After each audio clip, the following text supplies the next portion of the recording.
संस्कारी बेटी। शालिनी की उम्र लगभग 28 साल की हो चुकी थी, लेकिन अभी तक उसकी शादी नहीं हुई थी। शालिनी के मम्मी पापा सरला और महेश जी ने कभी उसकी शादी के लिए कुछ ज्यादा कोशिश भी नहीं की। शाली मन ही मन चाहती थी कि दूसरी सहेलियों की तरह उसका भी घर बस जाए, लेकिन वो अपने मम्मी पापा से ये बात कहती भी तो कैसे कहती। माँ जानती है, मेरी सहेली है ना शीतल, उससे बेटी हुई है, बड़ी प्यारी बच्ची है उसकी। अरे ये तो बहुत अच्छी बात है। उसकी शादी भी तो 4 साल पहले हो गई थी ना। अब क्या कर बेटा, चाहते हैं तो हम भी यही है कि तुम्हारी शादी हो जाए, लेकिन कोई अच्छा लड़का मिलता ही नहीं। कोई बात नहीं मम्मी पापा, मैं जानती हूँ आप मेरे लिए बहुत अच्छा रिश्ता ढूंढना चाहते हैं। अभी मेरी इतनी उम्र भी तो नहीं हुई है। अच्छा शालिनी बेटा, क्या है ना, मेरे पास नई साड़ी नहीं है और मुझे किटी पार्टी में जाना था, तो इस महीने तेरी तनख्वाह आ जाए तो एक नई साड़ी दिलवा देना बेटा। और बेटा मेरा मोबाइल भी थोड़ा पुराना हो गया है, 6 महीने से इसी को काम में ले रहा हूँ, एक नया मोबाइल ला देना बेटा। हाँ हाँ मम्मी पापा। और माँ, आप तनख्वाह की चिंता क्यों करती हैं? साड़ी तो मैं आपको कल ही दिलवा दूंगी। और रही बात आपकी मोबाइल की, तो मैं आज शाम को ही ऑफिस से लौटते वक्त ले आऊंगी। अरे भगवान सबको तुम्हारे जैसी बेटी दे, कितना ध्यान रखती है अपने मम्मी पापा का। पापा, आज आप दुकान नहीं जा रहे हैं क्या? वो क्या है ना बेटा, मेरे सर में जरा दर्द हो रहा है, इसलिए आज दुकान जाने का मन नहीं है। पापा दवाई ले लीजिए, और अगर हो सके तो चले जाइए। इस तरह दुकान बंद रहेगी तो ग्राहक आना बंद कर देंगे ना। अरे बेटा, तेरे पापा की अब उम्र हो चली है, और तू है ना हमारी कमाऊ बेटी, इतनी अच्छी नौकरी करती है, हमारा ख्याल रखती है, तेरे पापा को चिंता करने की क्या जरूरत भला है? ठीक है पापा, आप अपना ध्यान रखिए, मैं ऑफिस से लौटते वक्त आपका फोन ले आऊंगी। और माँ, आपकी साड़ी हम कल लेकर आएंगी।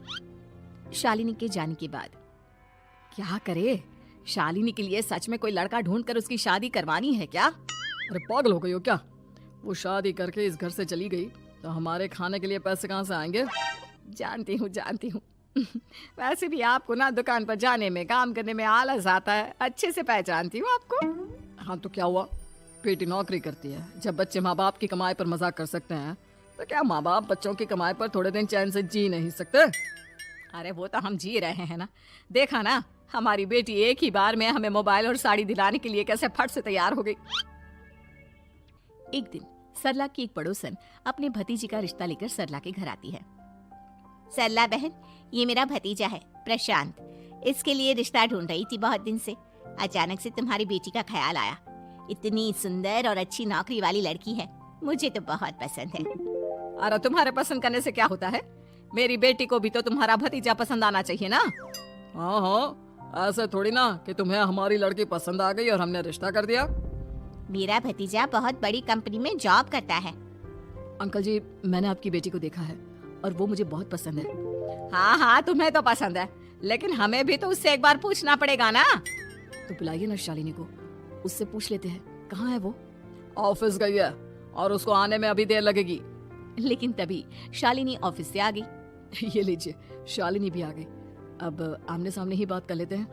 आओ आओ शालिनी बेटा, इससे मिलो, मेरा भतीजा प्रशांत प्राइवेट कंपनी में अच्छी जॉब करता है। अब बेटा, तुम्हें ये लड़का पसंद है क्या? देखो बेटा, सोच समझ कर हाँ करना, तुम्हारे ऊपर कोई जबरदस्ती नहीं है। मम्मी पापा, प्रशांत की जॉब और उसकी बातें सुनकर मुझे तो काफी अच्छा लगा, मैं उससे शादी करने के लिए तैयार हूँ। ये लो, सारा मामला यहीं के यहीं निपट गया, लड़का और लड़की राजी हैं, तो अब हमें क्या। सरला की पड़ोसन और प्रशांत वहाँ से चले जाते हैं। अगले दिन, क्या हुआ मम्मी पापा, आप इतने उदास क्यों लग रहे हैं? वो क्या है ना बेटा, तुमने शादी के लिए हाँ कर दी उस लड़के के साथ। तो क्या हुआ माँ, उस लड़के में कोई खोट है क्या? आपको वो पसंद नहीं? अरे नहीं नहीं बेटा, जिसमें तुम्हारी खुशी उसमें हमारी खुशी, हमें भी लड़का पसंद है। तो फिर क्या बात है, अगर कुछ भी है तो आप मुझे बता सकते हैं। तुम्हारी माँ ये सोच सोच कर परेशान है कि तुम्हारे बाद हमारा क्या होगा। तुम हमारी इकलौती बेटी हो, हमारा बुढ़ापा कैसे कटेगा। अब बेटा, हम अपने बारे में सोचकर तुम्हें जिंदगी पर शादी करने से रोक तो नहीं सकते ना। जाओ, तुम अपनी जिंदगी में खुश रहो, हमारा क्या है, जैसे तैसे जी लेंगे। हाँ बात तो सही है बेटा, कैसे भी करके मैं दुकान का काम कर लूंगा, तुम और प्रशांत शादी करके खुश रहो। अपने माँ बाप की बात सुनकर शालिनी काफी दुखी हो जाती है। उसे लगने लगता है कि वाकई में उसकी शादी हो जाने के बाद उसके माँ और बाप का ख्याल कौन रखेगा, और यही सोचकर वो एक दिन प्रशांत से मिलती है। देखो प्रशांत, तुम मुझे बहुत पसंद हो, लेकिन मैं चाहकर भी तुमसे शादी नहीं कर सकती। अरे क्या हुआ शालिनी, क्या तुम मेरी किसी बात से परेशान हो? नहीं नहीं प्रशांत, मैं अपने माँ बाप की इकलौती संतान हूँ। अगर मैं भी शादी करके घर से चली गई तो उनका ख्याल कौन रखेगा, उनका खर्चा कौन उठाएगा? तो क्या तुम सारी जिंदगी शादी नहीं करोगी? शायद नहीं प्रशांत, और अगर अपने माँ बाप के लिए ये भी करना पड़े तो इसमें गलत क्या है? प्रशांत की सारी बात जाकर सरला की पड़ोसन यानी कि अपनी बुआ को बता देता है। ये सरला तो बड़ी चालाक निकली। प्रशांत, वो अपनी बेटी के साथ खेल खेल रही है। कैसा खेल? आप क्या कहना चाहती हैं? अरे शालिनी बहुत सीधी और संस्कारी लड़की है, लेकिन ये सरला और महेश एक नंबर की चालाक। बुआ जी, आपकी बात सही है, लेकिन अपनी बेटी के साथ भला कोई क्यों चालाकी करेगा? वो तो मैं तुझे कल बताऊंगी। तो कल सुबह मेरे साथ शालिनी के घर चलना। और फिर अगले दिन।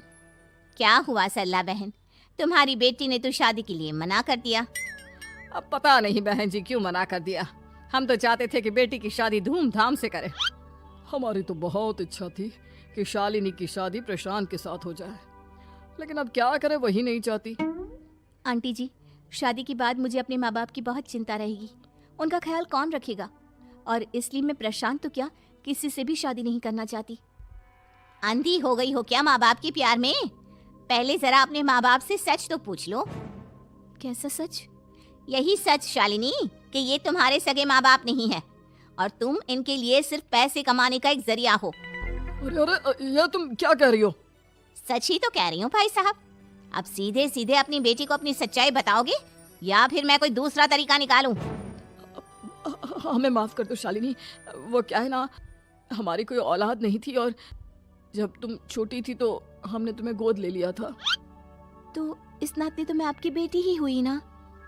लेकिन तुम्हें गोद लेने का हमारा सिर्फ एक ही मकसद था कि बड़ी होकर तुम नौकरी करो और हमारे लिए पैसे कमाओ, क्योंकि तुम्हारे पापा को काम करने में बहुत आलस आता है। और ये सच है कि हम ही नहीं चाहते थे कि तुम्हारी कभी भी शादी हो। कोई बात नहीं मम्मी पापा, आपने मुझे गोद लिया, पाल पोस कर बड़ा किया। भले ही उसके पीछे आपका कोई भी इरादा सही, लेकिन मैं आपकी बेटी हूँ। शादी तो मैं प्रशांत के साथ कर लूंगी, लेकिन उसके बाद भी जिंदगी भर आप दोनों का ख्याल रखूंगी। शालिनी की बातें सुनकर सरला और महेश को अपनी गलती का एहसास होता है और वो उससे माफी मांगते हैं।